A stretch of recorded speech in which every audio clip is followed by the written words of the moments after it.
서울대학교 보건연구원에서 이런 통계가 나왔어요. 무슨 통계가 나왔는가 하면요. 우리 국민의 60%가 매일 삶에 우라통을 느낀다 이럽니다. 우라통. 이 우라통이 뭡니까? 화가 많이 나 있다는 거죠. 분노 지수가 높아지고 있다 그런 겁니다. 그런데 그 분노가 어디서부터 왔는가? 입법, 사법, 행정, 기업, 여러 가지 다양한 것들로 인해서 특별히 권력 비리로 거의 한 85%가 굉장히 화가 많이 났다. 이렇게 나와 있습니다. 그리고 이런 분들이 심각한 스트레스를 받는 확률이 그렇지 않는 사람들에 비하면 47% 정도 높아진다고 나왔더라고요. 또 그리고 이 사람들이 48% 정도는 정신 건강이 굉장히 나쁘다. 그러니까 이 사람들의 한 반절은 정신 건강이 굉장히 나쁜데 이분들 중에 신경정신과에 가서 치료를 받는 사람은 10%도 안 된다. 그런 겁니다. 그러니까 치료받지 않고 우라통이 나고 분노가 있는 채 그냥 그대로 이렇게 살아가고 있다. 이게 삶의 만족은 상대적으로 굉장히 많이 떨어진다. 이렇게 볼 수 있겠죠. 우라통이 있고 화가 나고 막 기분이 나쁜데 계속해서 살아간다고 하면은 그 사람들의 행복도나 삶의 만족도는 제가 이제 해석하기에는 상당히 떨어지지 않겠는가라는 생각을 이제 하는 겁니다. 삶이 사실 그렇게 어렵지 않습니다. 너무너무 어렵고 사실 국민 질병이 되어져 있는 옛날 국가 법적 전염병의 일환이었던 제 어릴 때 결핵 같은 거였는데 지금 이제 결핵은 전혀 없었지만요. 상당히 많은 사람이 국민 질병이 뭔가 하면 우울증인데요. 통계가 뭔가 하면 의료보험공단에서 나온 자료는 국민 10명 중에 1명은 우울증 환자다. 이렇게 아주 심각한 상태, 보통 상태, 아니 경미한 상태. 그런데 사실은 이제 신경정신과에 가서 이렇게 진료를 받으려면은요, 한 달 정도 혹은 상당히 오랜 시간 동안은 예약을 해야만 갈 수 있을 정도로 그만큼 많은 소위 말하는 그런 아픔을 느끼는 분들이 문을 두드리고 찾아가고 있다. 이제 그런 이 통계가 실제로 임상에서 그런 일들이 이제 많이 나오는 것을 이제 볼 수가 있죠. 여러 가지로 이렇게 증상을 보면요, 우리 개인적으로도 다 그렇지 않습니까? 저는 이제 이렇게 겨울 이렇게 오고 가면서 보면요, 임대 문의하고 계속 이렇게 우리 아파트 앞에서부터 임대 문의 말고. 저는 장사하는 집에서 살았는데, 그리고 이제 장사하는 우리 청년 아이들의 아버지 가게는 어떠냐, 요즘 어떠십니까? 하고 이렇게 물어보면요, 많은 분들이요, IMF 때도 이렇지는 않았는데 지금 많이 어렵습니다. 일반 서민들이 먹는 소위 한 끼를 먹는 식당에도 거의 안 된다는 겁니다. 그래서 부부가든지 혼자 한다는 거야. 왜냐하면 직원들로서 살 수가 없다는 거죠.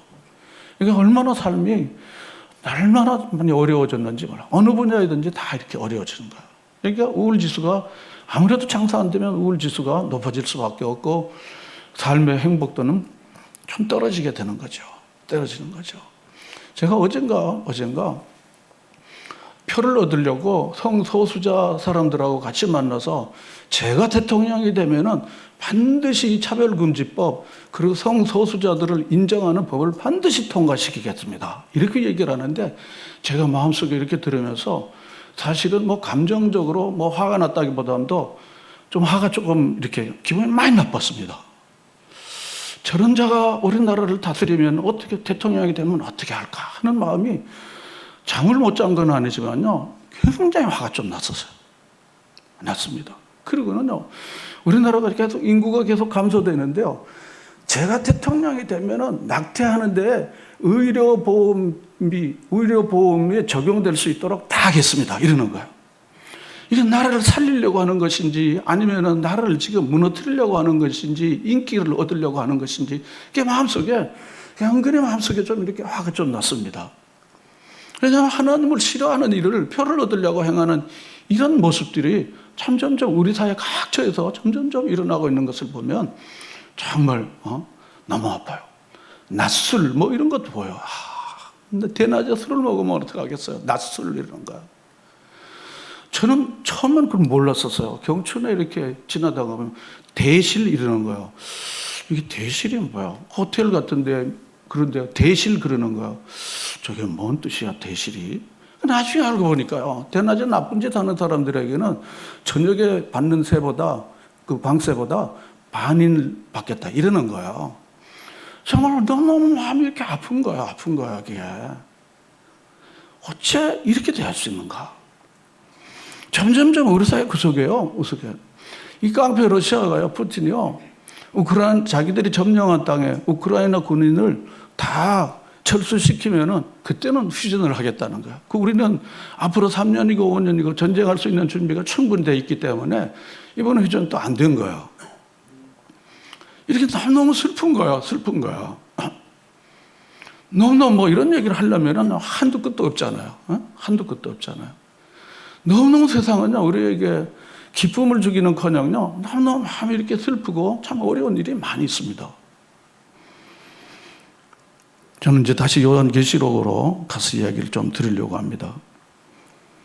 하나님의 아들을 보내신 것은요, 세상을 심판하려고 아니라 아들을 통해서 구원하시려고 기쁜 소식을 우리에게 주신 것입니다.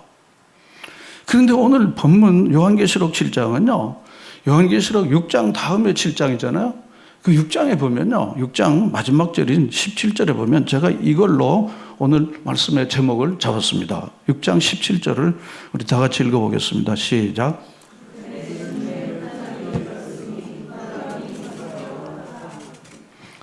그들의 진노의 큰 날이 이르렀으니 누가 능히 서리요? 그랬습니다. 바로 첫 번째부터 여섯째까지 바로 인재앙 심판을 내리게 되는데 이 인재한 심판에서 누가 능히 그 심판 앞에 설 수 있겠냐 하는 거예요. 그래서 여기 위로 올라가서 15절에 보면요, 당시 권력을 가졌던 임금들, 로마 황제들과 황제의 가족들입니다. 임금들과 황제들과 왕족들과 그리고 모든 힘을 갖고 있는 장군들, 군인 장군들이죠. 그리고 또 돈 많은 부자들 그렇습니다. 이런 사람들은 모두 다 강자들이죠.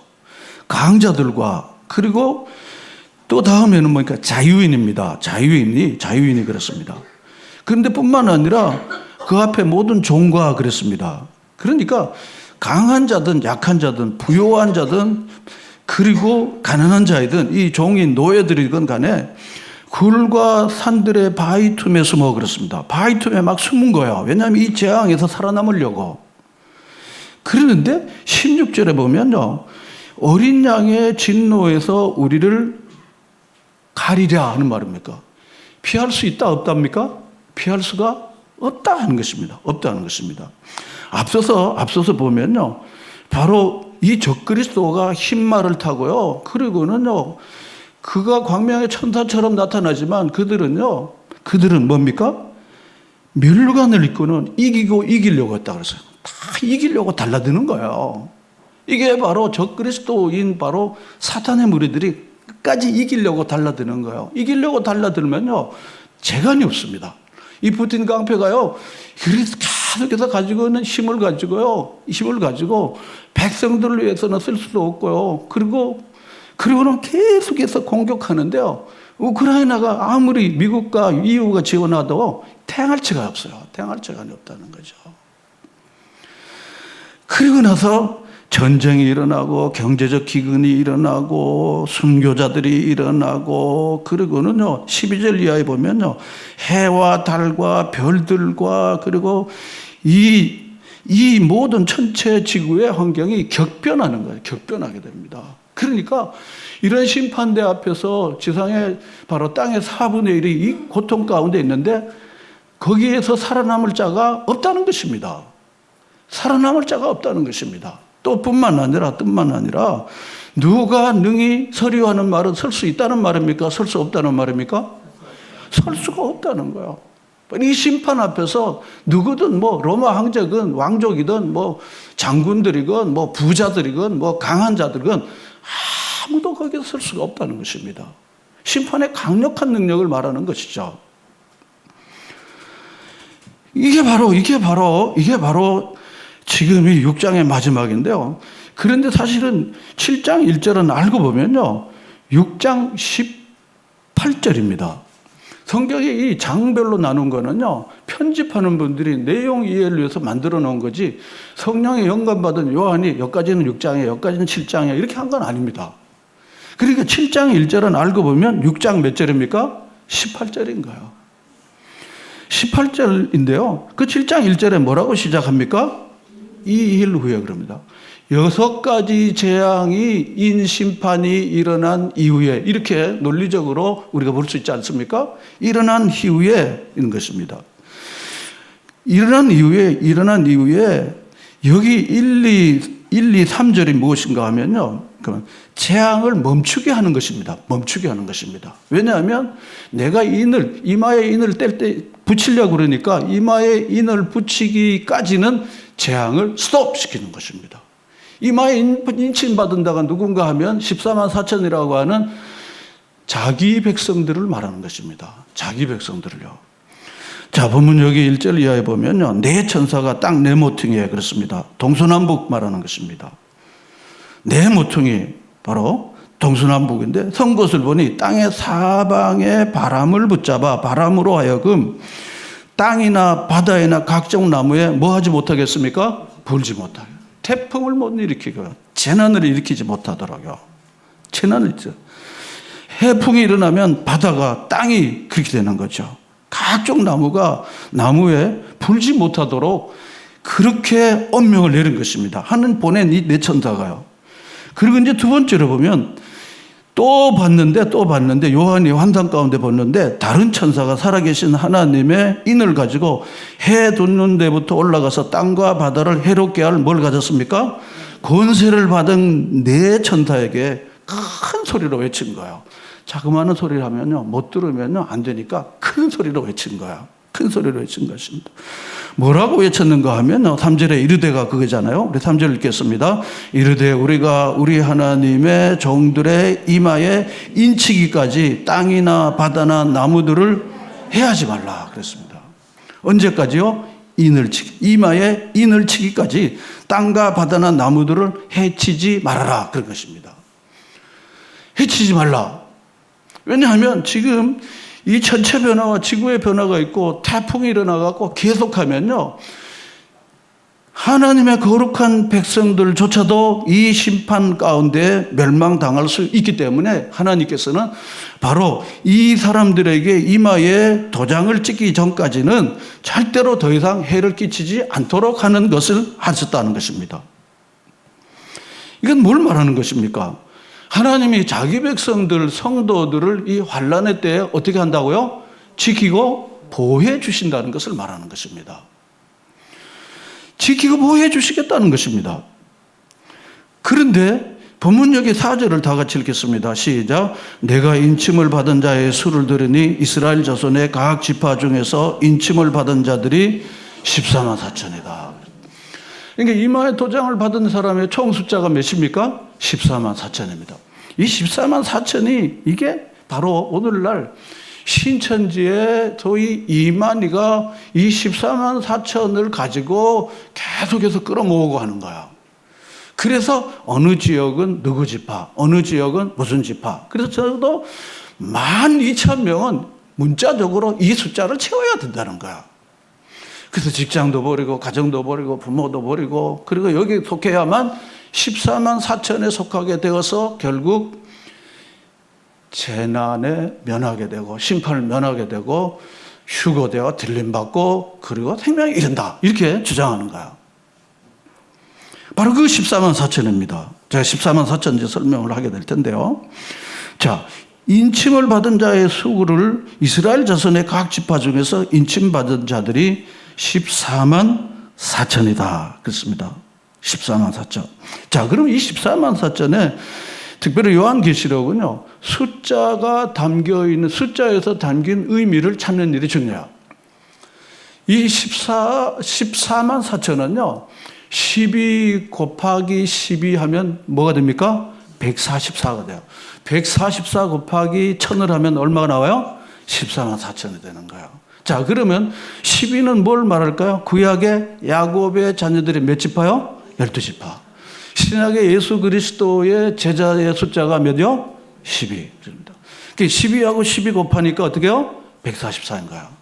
구약 성도들과 신약 성도들을 총칭하는 것이 12, 144가 되는 거야. 그리고 1000이라는 숫자는요, 요한계시록에서는 최대추, 너무너무 많은 숫자를 말할 때 1000 그럽니다. 1000 그러는 거야. 그러니까 이 144 곱하기 1000을 하면 숫자가 총 14만 4천이 이루어지는 거예요. 그러니까 신천지 이만희는요, 문자적으로 14만 4천을 이야기하는데, 여기 성경 전체적으로 볼 때 문자적인 숫자를 말하기보다는 많은 숫자, 이제 능히 셀 수 없는 하고 9절에 보면 능히 셀 수 없는 큰 물이라고 했는데, 바로 이것이 14만 4천이 문자를 말하는 것이 아니고 많은 구원받은 숫자를 말하는 것이다라고 볼 수가 있습니다. 자, 그래서 이 14만 4천이 결국 이 많은 숫자들이 결국은 이마에 인을 치기까지 재난을 멈추도록 하게 된 것입니다. 자, 그 다음 제가 오늘 이마에 인을 치는, 인치는 것에 대해서, 도장 찍는 것에 대해서 말씀을 드리겠습니다. 이 도장을 찍는다는 것은 특별히 당시에 어떤 문서의 효력을 나타내고 소유물이라고 확증할 때 도장을 찍습니다.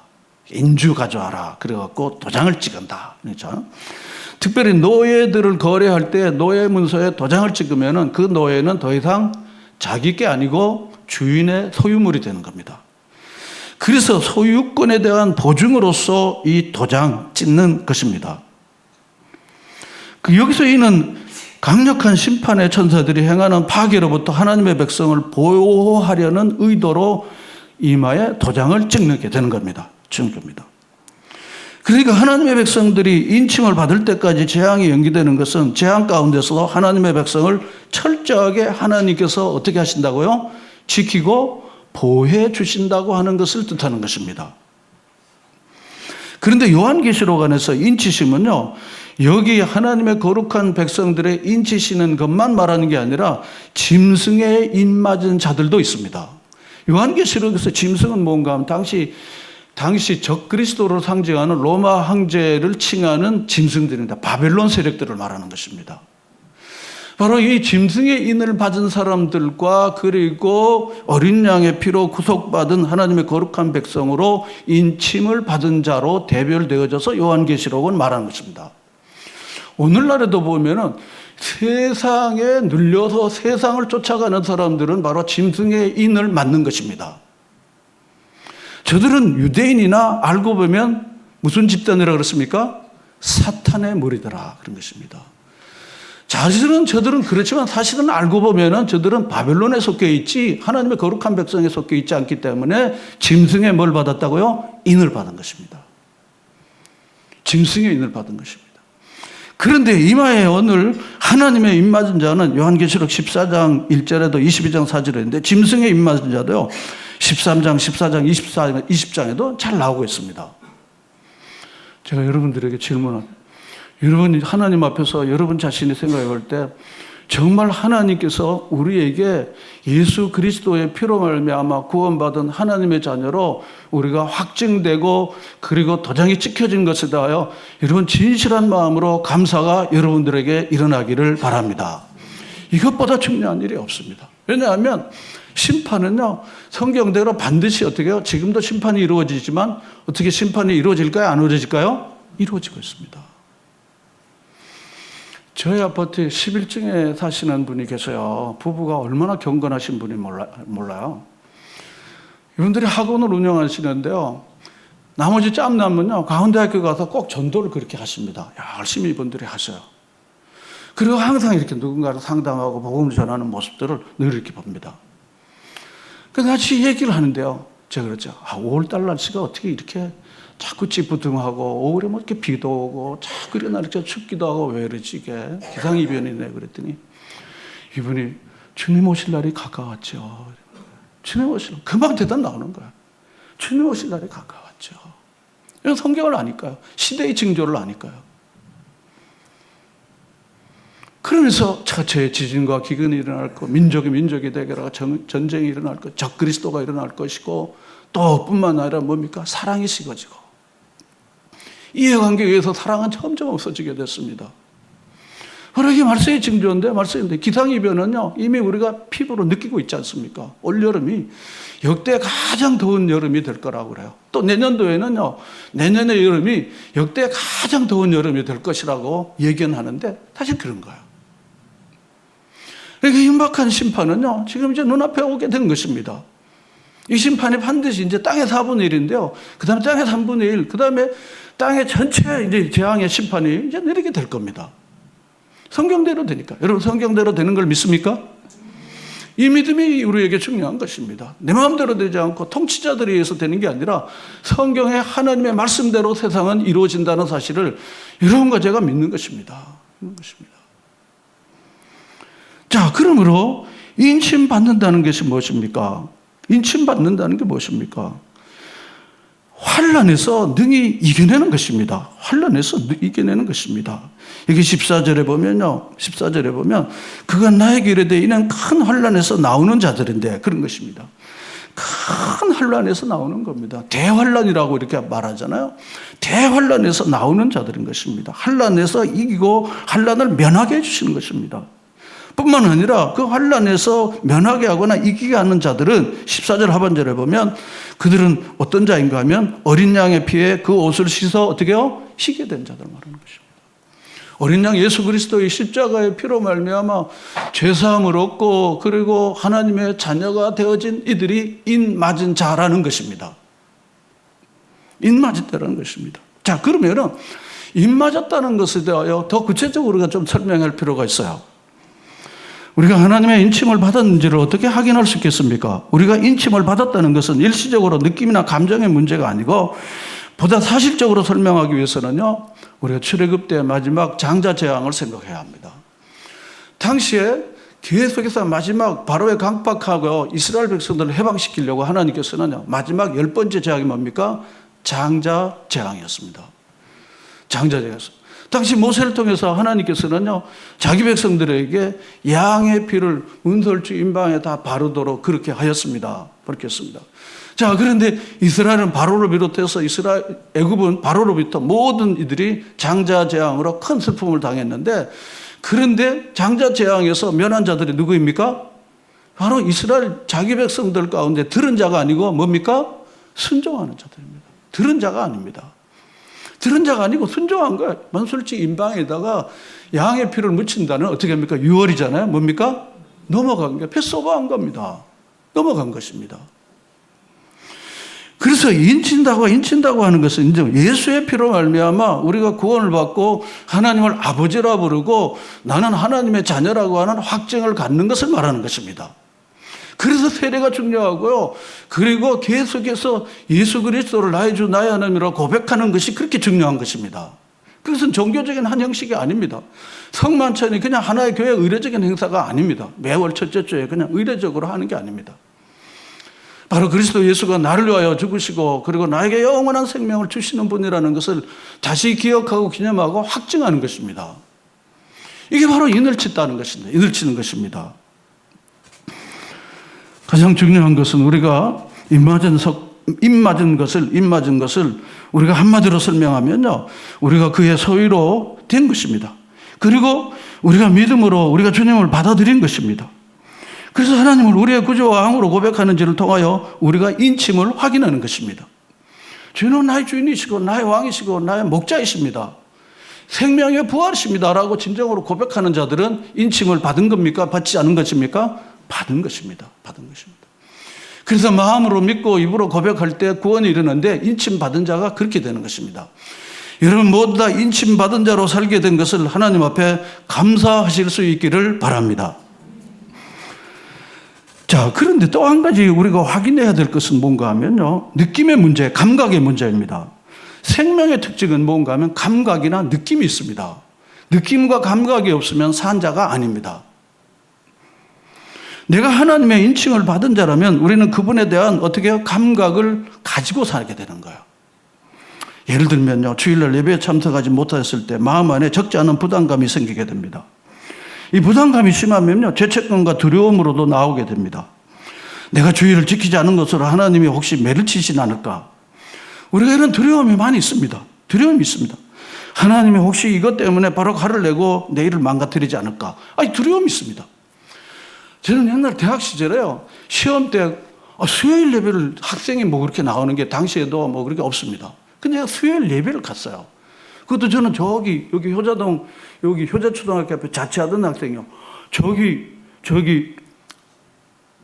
저기 중앙감리교회를 다녔거든요. 거길까지 걸었다가 그때 차 없는 데고 뭐 버스 없는 거 갔는데 갔다가 온 거야.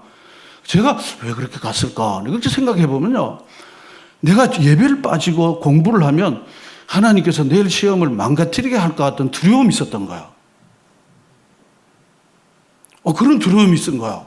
그래서 갔다가 온 거야. 그러니까 예배가 됐을까 안 됐을까요? 예배가 안 된 거야. 그냥 앉았다 온 거야, 그냥. 근데 내가 나중에 하나님을 알고 나니까 하나님은 그런 친절한 하나님이 아니시더라고요. 뭔가 잘못하기만 하면 어떤 데는 꼴범을 때려주시지만 대체로 그냥 넘어가 주시는 하나님이시더라고요. 만약 하나님이 우리가 잘못한 걸 때때마다 꿀밤을 우리 이마에나 혹은 머리에 때렸다면 우리는 혹이 이만큼씩 있었을 거야. 여러분과 제가 다 혹이 아마 이만큼씩은 다 있었을 거예요. 왜냐하면 잘못한 게 많으니까 하나씩 따따따따따따 벌겋게 되가 이게 됐을 거야. 그냥 우리는 벌겋게 된 이마나 혹을 갖고 있지는 않아요. 하나님 그렇게 하시는 분은 아니십니다. 그렇지만 인침을 받았다는 우리 감각적, 우리 감성적인 증거가 뭔가 하면 찜찜한 거야. 두려움이 있습니다. 그 두려움이 있다는 거, 불신자들이 주일날 예배 안 드렸다고 무슨 뭐 놀러 가는데 찜찜할 게 뭐가 있어요? 못된 짓을 해도 전혀 양심의 화인 맞아서 감각이 없습니다. 그러니까 가난한 사람들이 굉장히 고통당하는데 줄까 말까 다 안 하고 오면요, 집에 와서 굉장히 찜찜해요. 그때 줄 걸 내가 안 줬지. 서자 중 하나에게 한 것이 나에게 한 것이라고 내가 성경을 알고 있는데 내가 왜 그랬을까? 마음이 찜찜한 거예요. 이런 그런 것들이 뭘 말하는 겁니까? 인침을 받았다는 내적 어떻게요? 증거입니다. 제가 팁으로 하나 말씀드릴게요. 여러분 그럴 때요, 안 하는 편보다는 하는 편을 택하시는 여러분 되시기를 축원합니다. 할까 말까 할 때요, 성령께서 마음에 주시면요, 할까 말까 하면요, 우리는 본능으로 말하면 안 합니다. 그렇지만 성령의 감동이 우리에게 있으면요, 할까 말까 할 때 하는 게 좋습니다. 줄까 말까 할 때 주는 거 좋고요. 그리고 할까 말까 할 때 하는 편을 택하는 게 훨씬 더 좋습니다. 그냥 그 마음이 어떻게 해요? 편안하니까, 감사가 되니까요. 자, 이와 같이 성령의 인칭을 받았다는 증거는 바로 그런 것으로 우리가 말할 수 있습니다. 자, 아까 14만 4천 이야기를 이제 했습니다. 그런데 여기 보면요. 어린 양으로 인침을 받은 자, 거대한 무리인 겁니다. 신구약의 언약 백성을 말하고 그러는데, 여기 이제 그 다음에 보면 5절부터 8절까지 12지파를 일일이 놔야 합니다. 우리 5절에 보면 무슨 지파가 처음으로 나옵니까? 유다 지파입니다. 그런데 이게 보통이지만요, 사실은 민수기에 나와 있는 지파의 순위를 말하면요, 혈통적으로 말하면 무슨 지파가 제일 먼저 나와야 할까요? 르벤입니다. 르벤, 시몬, 레위, 유다 이렇게 나오는 거예요. 그런데 유다 지파가 먼저 나오고 있습니다. 그 다음에 두 번째로 누가입니까? 르벤 지파가 나오고 있어요. 뭘 말하는 겁니까? 혈통적으로 말하는 게, 세상은 서열로 말하는데요, 하나님은요 영적인 것들로 말합니다. 유다 지파의 우선 다윗의 후예가 바로 예수 그리스도 어린 양인 거예요. 그러므로 유다 지파 중에 먼저 나오겠다는 것을 볼 수가 있는 것입니다. 그 다음에 보면요, 우리가 이제 그냥 읽으면은 그냥 은혜가 되고 그냥 되지만요, 여기 12지파들 중에 한 지파가 누락되어 있는데 어느 지파가 누락되어 있습니까? 단 지파가 누락이 됐어요. 단 지파가. 근데 성경이 설명하지 않기 때문에 우리가 쉽게 말할 수는 없지만요, 이 단 지파는 누락된 이유는 말하진 않지만은요, 단 지파는요 굉장히 공격적이고 범죄가 너무 많은 지파였습니다. 아직도 단 지파는 없습니다. 어떤 학자들은요, 그 단 지파가 두루루 다녀서 우리나라에 왔다, 우리나라 단 지파 후예다, 뭐 이렇게 얘기하는데 근거는 없는 겁니다. 그거는. 그래서 이 단지파는 굉장히 공격적이고 범한 죄가 많기 때문에 탈락인 것입니다. 탈락. 그 다음에 이제 셋째로 보면요. 요셉의 아들 므낫세와 에브라의 이름을 같이 기록하지 않고, 그리고는 요셉과 므낫세가 언급되어 있습니다. 그럼 누가 빠졌습니까? 에브라임이 빠진 거야. 에브라임이 빠졌습니다. 에브라임은 기질적으로 강하고 반역을 기억하는데 능하지 않을까라고 합니다. 탈락인 것입니다. 그럼 탈락된 단지파와 에브라임 지파를 우리가 정리해 보면요, 그들은 굉장히 공격적이고 뿐만 아니라 강하고 반역을 기하는데 능하기 때문에 그들은 입맞을 자리에서 탈락됐다, 이렇게 보는 것입니다. 우리가 여기 6장에 보면 6장에 2절에 보면요, 이 사탄의 무리들은요, 이기고 이기려고 한다 그랬습니다. 여러분, 예수 그리스도는 이기는 자가 칼로 쓰는 자는 칼로 망한다 그랬고요. 그리고 예수 그리스도는 낮아지고 자기 죽고 지는 것에 대하여 우리에게 늘 가르쳤습니다. 그런데 오늘날 세상의 논리는 어떻게 합니까? 이전투구해야 되고 공격해서 이겨야 되는 거야. 자기가 이겨야 되는 거야. 자기 세계를 만들어 놓아야 되는 거야. 자기 입으로, 자기 세력으로, 자기 힘으로 자기 세력을 만들어 놓는 것인 겁니다. 바로 이 단과 에브라임은 그런 무리들이기 때문에 바로 입 맞아서 영원한 천국에 들어갈 만한 적절성이 없다, 탈락, 이런 것입니다. 저는 이 말씀을 보면서 굉장히 많은 이 의미하는 바가 저한테는 많이 있었습니다. 유다 지파 물론 여기 잘 들어가게 됐죠.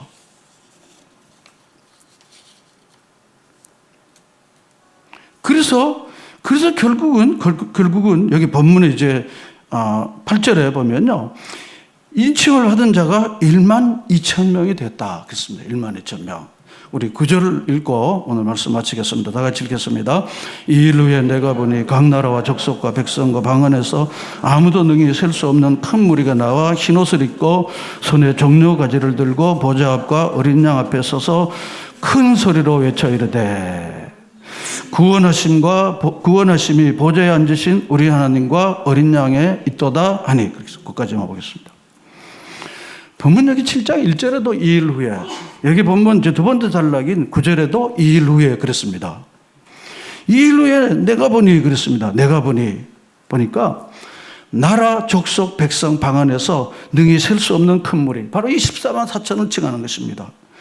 이 사람들이 나와갖고 무슨 옷을 입고요? 흰 옷을 입고 거룩한 백성인 것입니다. 손에 뭘 들고요? 정려갈매를 들고, 그리고는 보좌 앞과 어린 양의 큰 소리로 찬양했습니다. 뭐가 연상이 되어버렸습니까? 예수님이 예루살렘 성에 입성하실 때 당시 사람들이요, 바로 이와 같은 모습으로 아기 예수가 아닌 예수님이 예루살렘 입성을 호산나 다윗의 자손하고 기쁘고 찬양하는 것입니다. 바로 이 14만 4천의 무리들이 뭘 합니까? 보좌 앞에 있는, 보좌에 있는 하나님과 어린 양에 대하여 뭘 합니까? 찬송을 하는 게, 찬양을 하는 것입니다. 찬양을 하는 것입니다. 그런데 단과 에브라임은 거기에 갈 만한 않다. 그래서 탈락된 겁니다. 여러분, 찬송하기에 적합한 삶으로 여러분 늘 살아내시기를 바랍니다. 하나님을 늘 찬양하고 하나님께 늘 감사하고, 찬송과 감사가 여러분의 삶 속에서 사탄을 깨뜨리고 마음의 어두움을 물러치고 감사와 찬송이 여러분에게 충만하게 되기를 축원합니다. 그 감사와 찬양하는 거예요. 셀 수 없는 수많은 무리들이요. 셀 수 없는 큰 무리인데 뭡니까? 나라 속에 여러 족속들이 있습니다. 부족들이 있거든요. 그리고 많은 피플 그룹들이 있어요. 많은 백성들이 있는 거예요. 그리고는 또 뭡니까? 방언이에요. 각 나라마다, 우리나라는 한국으로 통일되지만요, 대부분의 나라들은 여러 나라 말을 씁니다. 인도 같으면요 27개 공용어가 있어요. 부족마다 말하다니까 문자가 다 있어요. 자, 오늘 말씀을 마치겠습니다.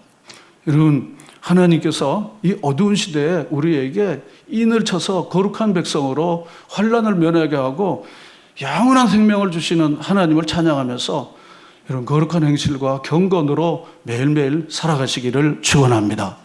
거룩한 행실, 경건이에요. 뭡니까? 이 세상을 쫓아가지 않고 하나님의 거룩한 백성으로 날마다 사는 겁니다. 세상에 대하여 아니오라고 말할 수 있어야 됩니다. 나를 드러내느냐에 대해서 아니요. 하나님의 부름 앞에 겸손하게 이해할 수 있는 믿음의 사람들로 살아가시기를 축원합니다. 두 번째로는요, 각 나라와 족속과 민족과 그리고 백성과 방언 가운데 다시 올 시즌을 영접하기 위해 땅끝까지 복음 전하는 일을 하셔야 합니다. 땅끝까지 복음 전. 땅끝까지 복음을 증거하는 것입니다.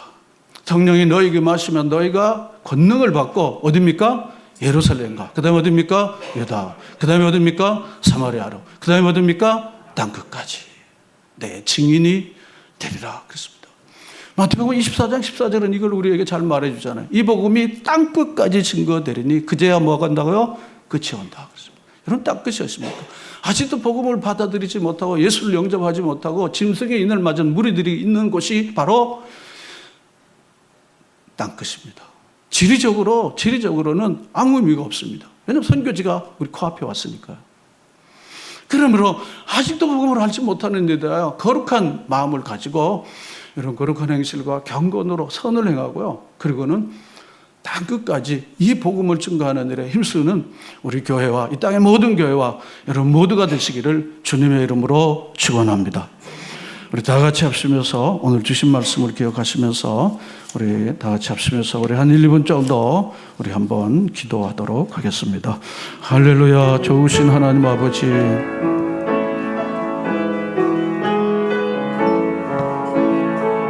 하나님께서 우리에게 주신 영원한 사랑을 언제나 힘있고 소망 가져나가게 하시고 보좌에 심판하시는 하나님께서 자기 백성들을 살리시고 막으시는 하나님의 역사를 연구하시고 어린 양의 피로 우리가 구원받고 하는 저녁이 되시옵소서. 아멘.